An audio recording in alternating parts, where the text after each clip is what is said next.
മലപ്പുറം വളാഞ്ചേരിയിൽ ജില്ലയിൽ Nipah virus ബാധിച്ച രോഗിയുടെ സമ്പർക്ക പട്ടികയിൽ ഉൾപ്പെട്ട 11 പേരുടെ പരിശോധനാ ഫലം കൂടി നെഗറ്റീവായി. അതേസമയം നിപ്പ ബാധിച്ച രോഗിയുടെ നില ഗുരുതരമായി തുടരുകയാണ്. രാഹുൽ കെ വി ഉണ്ട് വിശദാംശങ്ങളുമായി നമുക്കൊപ്പം. Rahul, good morning. ഈ രോഗിയുടെ സ്ഥിതി ഇപ്പോഴും അങ്ങനെ തന്നെ തുടരുകയാണെന്നാണല്ലോ നമുക്ക് ലഭ്യമാകുന്ന വിവരങ്ങൾ. മാത്രമല്ല, ആശ്വാസകരമായ മറ്റൊന്ന്, ഈ 11 പേരുടെ സമ്പർക്ക പട്ടികയിലെ 11 പേരുടെ ഫലം നെഗറ്റീവ് ആവുകയും ചെയ്തിട്ടുണ്ടല്ലോ. വിശദാംശങ്ങൾ എന്താണ്?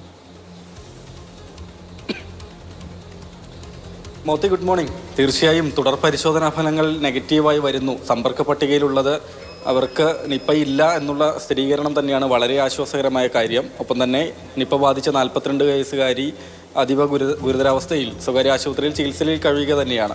112 പേരാണ് ഇവരുടെ സമ്പർക്ക പട്ടികയിലുള്ളത്. ഇതിൽ 42 പേരുടെ പരിശോധനാ ഫലമാണ് ഇതുവരെ വന്നത്. ആർക്കും നിപ്പ ഇല്ല എന്നത് ഞാൻ പറഞ്ഞതുപോലെ വളരെ ആശ്വാസകരമായ കാര്യം തന്നെയാണ്. അപ്പോൾ ഇതിൻ്റെ ഉറവിടം കണ്ടെത്തുക എന്നതാണ് ഏറ്റവും ശ്രമകരമായ കാര്യം എന്നുള്ളത്. മുൻവർഷങ്ങളിലൊക്കെ നിപ്പ വന്ന സമയത്ത് പ്രാഥമികമായെങ്കിലും അതിൻ്റെ ഉറവിടങ്ങളിലേക്ക് അന്വേഷണം എത്തിയിരുന്നതാണ്. പക്ഷേ ഇപ്പോൾ ഈ ഒരു ഘട്ടത്തിൽ ഈ ഒരു കേസിൽ അതിൻ്റെ ഉറവിടം കണ്ടെത്താൻ കഴിഞ്ഞിട്ടില്ല. ഈ 42 വയസ്സുകാരി ആകട്ടെ വീട്ടിന് പുറമെ അങ്ങനെ അധികം പോകാത്ത ഒരാളാണ്. അതുകൊണ്ടാണ് സമ്പർക്ക പട്ടിക 112 ഒതുങ്ങി നിൽക്കുന്നത്. അതിലും ഈ സമീപത്ത് ഒരു പൂച്ച ചത്തിരുന്നു. അതിൻ്റെ സാമ്പിൾ അടക്കം സംശയമുള്ളത് കൊണ്ട് ശേഖരിച്ചിട്ടുണ്ട്. ഈ പരിശോധനാ ഫലമൊക്കെ വരേണ്ടതായുണ്ട്. ഏതായാലും മോത്തി പറഞ്ഞതുപോലെ ഭയമല്ല, ജാഗ്രത തന്നെയാണ് വേണ്ടത് എന്ന് ആരോഗ്യവകുപ്പ് അറിയിച്ചുകൊണ്ടുള്ള പ്രതിരോധ പ്രവർത്തനങ്ങളാണ്. കൃത്യമായ ആളുകളെ കണ്ടെത്തി നിരീക്ഷണത്തിലാക്കിയുള്ള ആ പ്രതിരോധ പ്രവർത്തനം തന്നെയാണ് നടന്നു വരുന്നത്. ഇന്നും പരിശോധനാ ഫലങ്ങൾ ലഭിക്കാനുണ്ട്. ഇതും നെഗറ്റീവ് ആകുമെന്ന പ്രതീക്ഷയിലാണ് ആരോഗ്യ പ്രവർത്തകരുള്ളത്.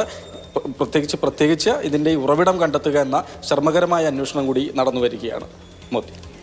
ശരി രാഹുൽ. രാഹുൽ കെ വിയാണ് വിശദാംശങ്ങൾ നൽകിയത്. ഏതായാലും രോഗിയുടെ നില ഗുരുതരമായി തന്നെ തുടരുകയാണ്. ആശ്വാസകരം എന്നത് 11 പേരുടെ സമ്പർക്ക പട്ടികയിലുള്ള 11 പേരുടെ ഫലം നെഗറ്റീവായി എന്നതാണ്. തുടർ പരിശോധനകളും നെഗറ്റീവ് ആവുമെന്ന് തന്നെ നമുക്ക് വിചാരിക്കാം. 2018 മെയ്യിലാണ് ഒരിക്കൽ നിപ്പ നമ്മളെയൊക്കെ ഞെട്ടിച്ചത്. ഇതാ വീണ്ടും ഒരു മെയ്യിൽ നിപ്പ വരുമ്പോൾ അങ്ങനെ ഒരു ഞെട്ടലിൻ്റെ ആവശ്യമില്ല. ആശ്വാസകരമായി തന്നെ മുന്നോട്ട് പോകാം.